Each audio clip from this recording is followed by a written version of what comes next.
It was a blistering summer day in 1975, and I was just 12 years old. That day left an indelible mark on me, cementing my belief in cryptids and the supernatural. I was at my best friend Tom's house. Tom lived on a sprawling farm in rural Ohio, splitting his time between his divorced parents. His backyard bordered a dense forest preserve. With summer vacation in full swing and nothing else to occupy our time, we decided to explore the woods. Armed with snacks and drinks, we set off into the dense foliage.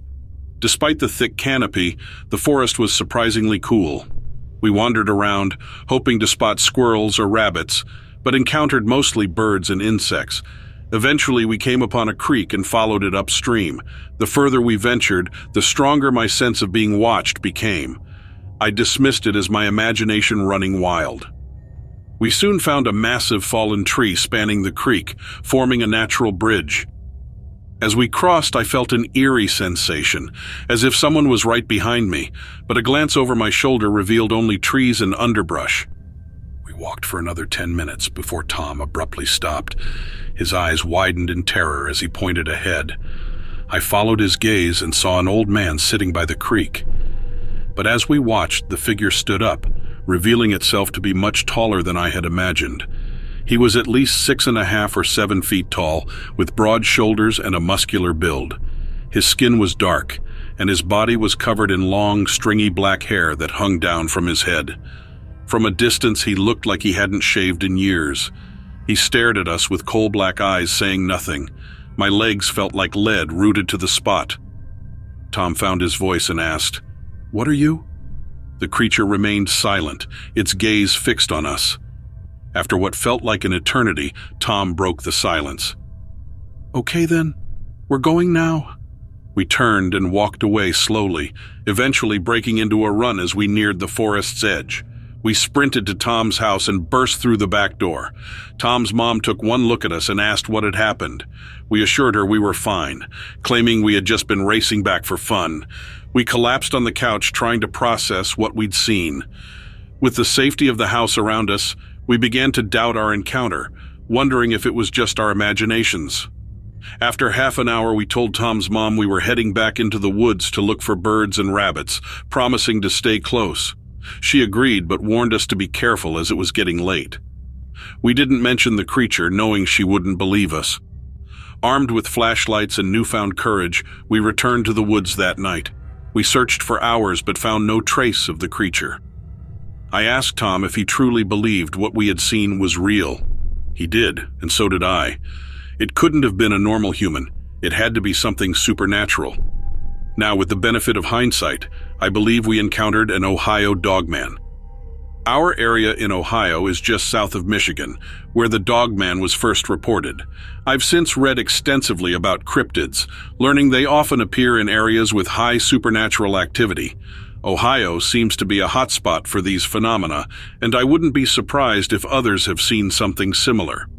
If anyone out there has, I'd love to hear about it. This story is as accurate as I can recall after 40 years. Though the details may have faded, I am certain of what we experienced that day.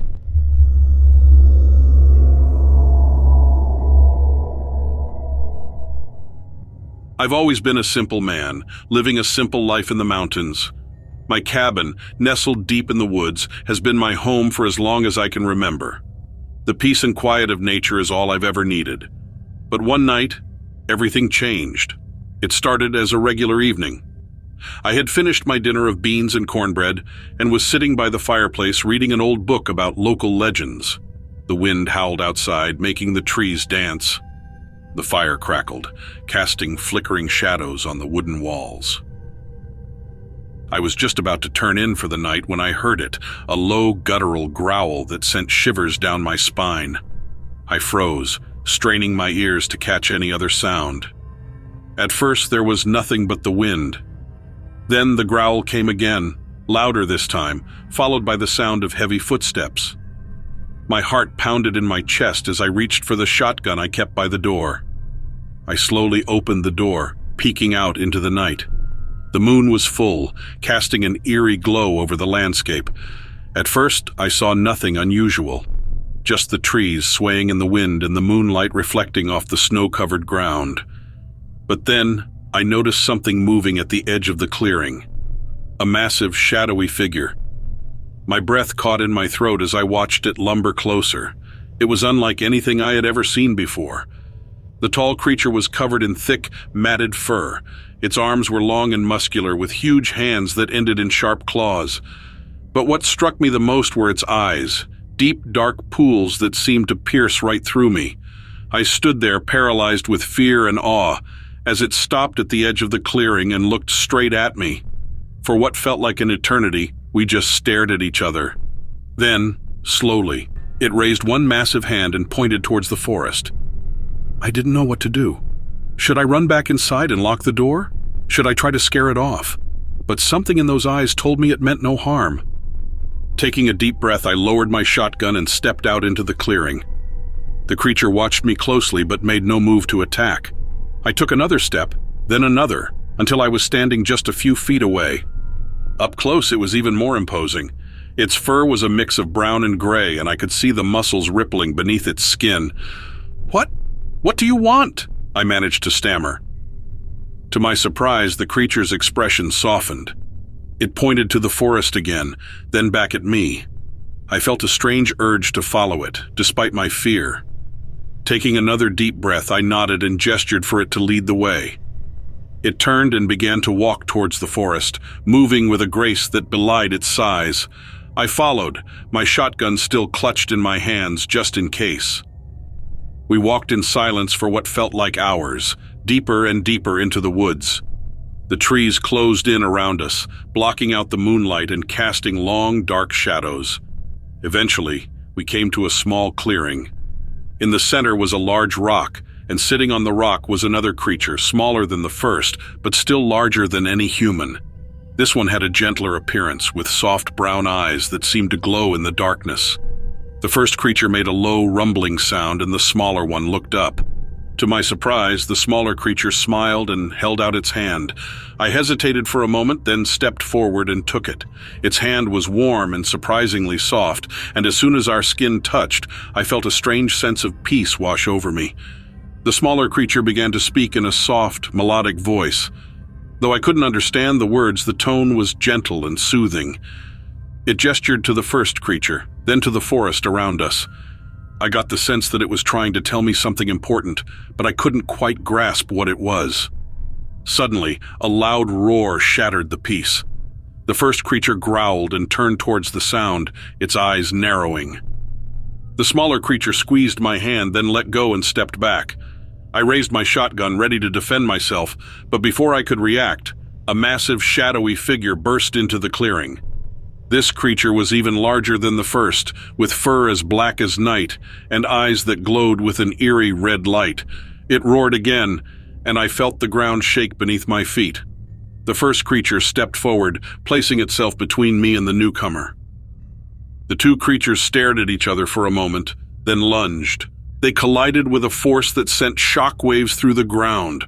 I stumbled back, barely managing to stay on my feet. The two creatures grappled and clawed at each other, their roars echoing through the forest. The smaller creature watched with wide, fearful eyes, but made no move to intervene.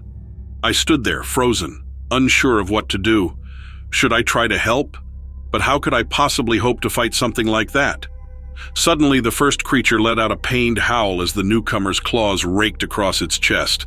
It stumbled back, blood dripping from the wound. Without thinking, I raised my shotgun and fired. The blast echoed through the clearing, and the black-furred creature roared in pain and anger. It turned towards me, its red eyes blazing with fury. I fired again, but the creature shrugged off the shot and charged. Just as it was about to reach me, the first creature lunged forward and tackled it to the ground. They rolled and tumbled, their roars filling the night. I watched, helpless, as they fought, each trying to gain the upper hand. Finally, with one last, mighty effort, the first creature managed to pin the newcomer to the ground. It let out a triumphant roar, then raised its clawed hand and brought it down in a powerful strike. The black-furred creature let out one last agonized howl, then went still. The first creature stood over its fallen foe, breathing heavily. Its fur was matted with blood, and it swayed unsteadily on its feet. The smaller creature rushed over and began to tend to its wounds, making soft, soothing sounds. I lowered my shotgun, my heart still pounding in my chest. The first creature looked at me, its eyes full of pain and gratitude. I took a step forward, wanting to help, but the smaller creature shook its head. "Thank you," I said, my voice barely more than a whisper. The first creature nodded, then turned and began to limp back towards the forest. The smaller creature followed, glancing back at me with a sad smile. I watched as they disappeared into the trees, their forms blending with the shadows. As I made my way back to my cabin, I felt a strange sense of connection to the creatures. I knew I would never forget this night and that I would always look at the forest with new eyes.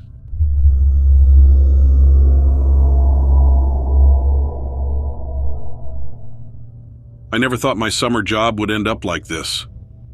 I was a park ranger at Blackwood Forest, a sprawling, dense forest known for its beautiful trails and serene environment. I had just finished my first year of college and needed the money for tuition. It seemed like an easy job.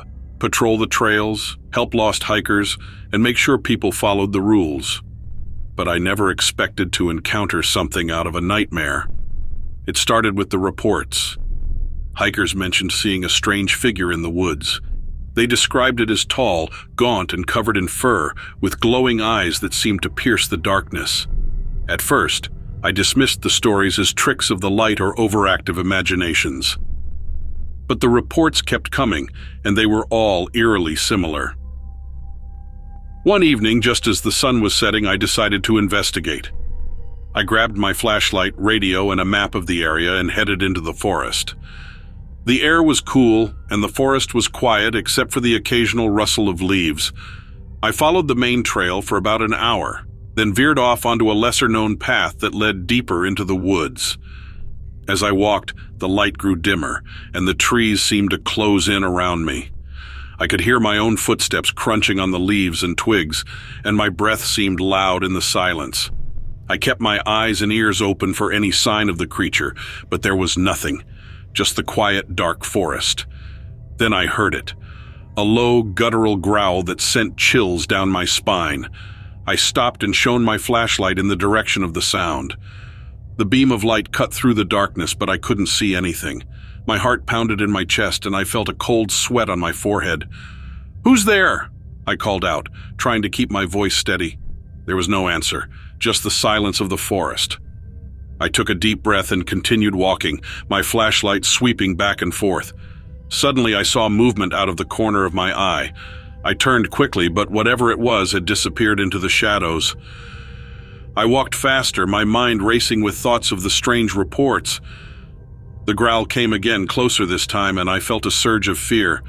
I rounded a bend in the path and saw something that made my blood run cold. Standing in the middle of the trail was the creature. It was even more terrifying than the reports had described. It stood over 7 feet tall, its body emaciated and covered in patches of fur. Its eyes glowed with an eerie, unnatural light, and its mouth was twisted into a snarl, revealing sharp yellow teeth. I froze, my flashlight trembling in my hand. The creature stared at me, its eyes burning into mine. I knew I should run, but my legs felt like they were made of lead. The creature took a step toward me, and I finally found the strength to move. I turned and ran as fast as I could, not daring to look back. I could hear the creature crashing through the underbrush behind me, its growls growing louder. I stumbled over roots and rocks, my flashlight bouncing wildly. My lungs burned and my legs felt like they would give out at any moment, but I kept running.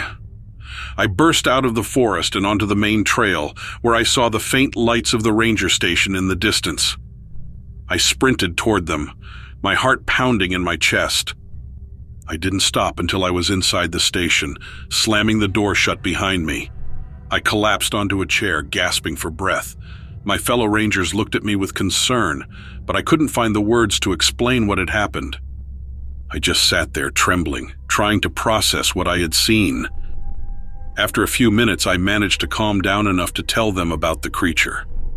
They listened in stunned silence, then quickly made a plan to search the area. They armed themselves with flashlights and radios and headed into the forest, leaving me behind to man the station. I sat there, staring out the window into the dark forest, my mind racing. I couldn't shake the image of the creature from my mind. What was it? How had it come to be in Blackwood Forest? Hours passed, and the rangers returned, their faces grim.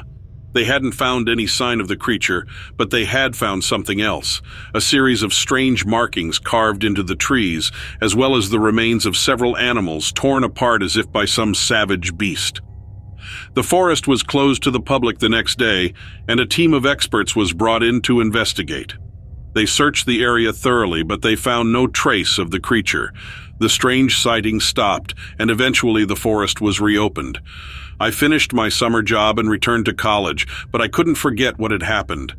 I did some research and discovered that the creature matched the description of a wendigo, a legendary beast from Native American folklore.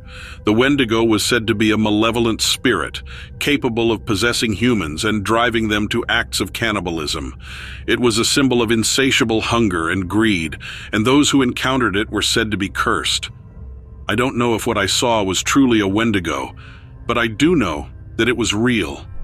The memory of that night still haunts me, and I avoid dark, lonely places whenever I can. Blackwood Forest remains a beautiful, serene place, but I can't help but wonder if the creature is still out there lurking in the shadows, waiting for its next victim.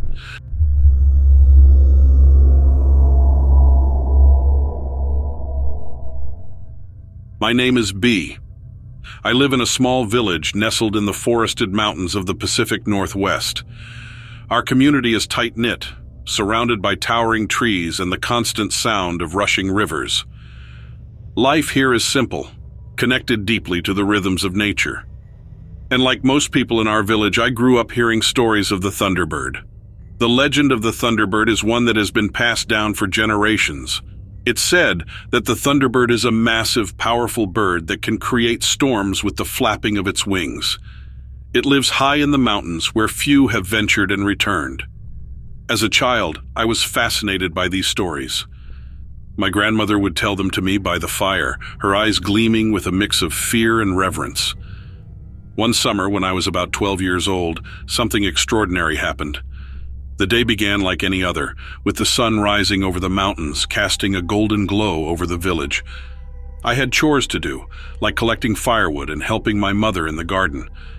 But my mind was elsewhere, wandering to the peaks where the Thunderbird was said to dwell. That afternoon, a strange stillness fell over the village. The birds stopped singing, and even the wind seemed to hold its breath. I remember looking up at the sky, noticing dark clouds gathering quickly. It wasn't unusual to have sudden storms in our region, but this felt different. There was an electric charge in the air, making the hair on my arms stand up. I heard a distant rumble of thunder, followed by a flash of lightning that split the sky. The villagers began to murmur, looking up with worried expressions. My grandmother stood at the edge of the clearing, her face pale. She whispered something under her breath, something I couldn't quite catch. "Bee," she called to me, her voice shaking slightly. "Come inside now." I hurried to her side, and we retreated into her small, cozy cabin. The storm outside intensified, rain lashing against the windows and thunder booming so loudly it rattled the walls. My grandmother took my hand, her grip firm. "Do you remember the stories I told you about the Thunderbird?" she asked. I nodded, my eyes wide with fear and excitement. "This storm, it feels like one of its visits," she said, her voice barely audible over the storm. "Stay close to me, Bee." We sat together by the fire, waiting for the storm to pass. The hours dragged on, each clap of thunder making me jump. Eventually, exhaustion overcame my fear, and I fell into a restless sleep. When I awoke, the storm had passed. The first light of dawn was breaking through the clouds, casting a soft glow over the village. Everything was wet and glistening, the air fresh and cool. My grandmother was already up, brewing a pot of herbal tea. "Let's go see the damage," she said gently, handing me a steaming cup. We stepped outside, and the sight that met our eyes was both awe-inspiring and terrifying. Trees had been uprooted, and branches littered the ground. The river nearby had swelled, spilling over its banks. But what caught everyone's attention was the massive charred tree at the edge of the village. It had been struck by lightning, split down the middle. As we approached, I noticed something unusual at the base of the tree. There, nestled among the roots, was a large feather. It was unlike any bird feather I had ever seen. It shimmered with an iridescent blue and green, almost as if it were glowing from within. My grandmother gasped, her hand flying to her mouth. "Bee, do you know what this is?" she whispered. I shook my head, unable to tear my eyes away from the feather.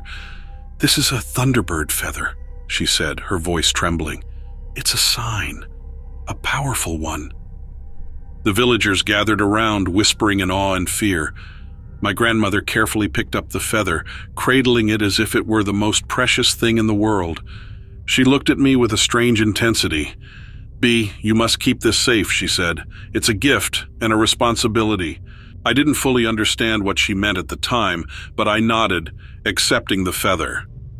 I felt a strange warmth emanating from it, a pulse of energy that seemed to flow into me. From that moment on, I felt different, connected to something much larger than myself. Years passed, and I grew up. The feather remained one of my most treasured possessions, kept in a special box my grandmother had given me. I often found myself drawn to the mountains, hiking higher and higher, searching for any sign of the Thunderbird. I never saw it, but I always felt its presence, especially during storms.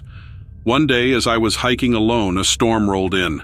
Dark clouds gathered quickly, and the air crackled with electricity. I found shelter under a rocky overhang, watching the storm rage around me. Lightning flashed and thunder boomed, echoing through the mountains. As I huddled there, I felt a strange sense of calm. I reached into my pack and pulled out the feather, holding it up to the storm. The wind howled and the rain lashed against the rocks, but I felt protected, embraced by the power of the Thunderbird. In that moment, I understood what my grandmother had meant all those years ago. The feather was not just a gift, it was a connection to the spirit of the Thunderbird, a reminder of the power and majesty of nature. And as I stood there, the storm raging around me, I felt a deep sense of peace, knowing that I was a part of something much greater than myself.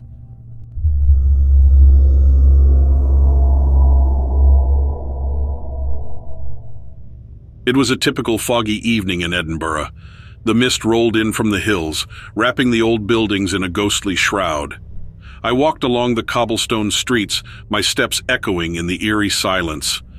I had always loved the charm of this city, with its rich history and ancient architecture. I had recently moved into a small flat on the Royal Mile. The place had character, with creaky wooden floors and a view of the castle. My neighbors were friendly, and the pub downstairs served the best haggis I had ever tasted. Yet there was something unsettling about my new home. It started with small things. At first, I thought it was just my imagination. I would leave my keys on the table and find them on the floor. The lights would flicker for no reason. One night, as I was drifting off to sleep, I heard whispers. I couldn't make out the words, but it sounded like a conversation.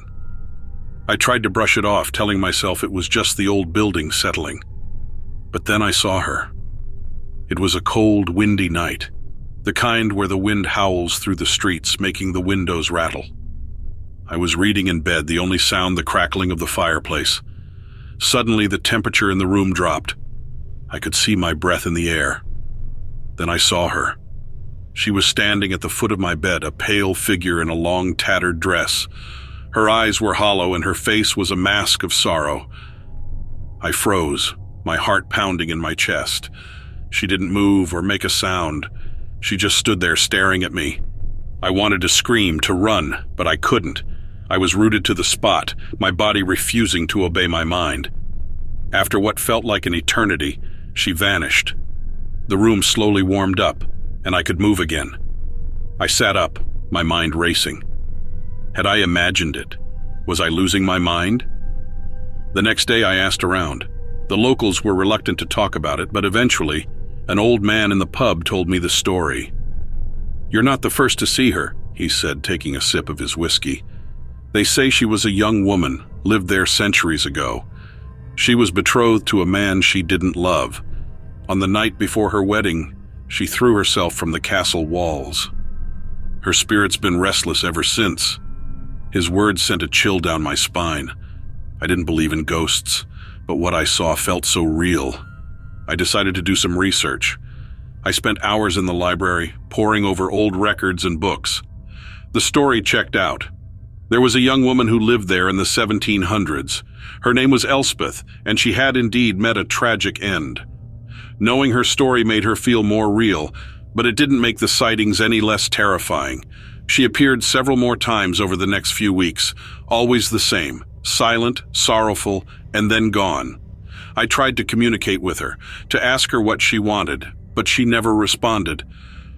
She appeared in the hallway, drifting towards the stairs. I grabbed a flashlight and followed her, my heart in my throat. She led me down to the basement, a place I had never ventured before. The air was damp and musty, and the stone walls felt cold to the touch. In the corner of the basement, hidden behind some old crates, I found a small, dusty box. Inside, there were letters, a locket, and a diary. The letters were love letters, written by Elspeth to a man named James. The locket held a tiny portrait of him.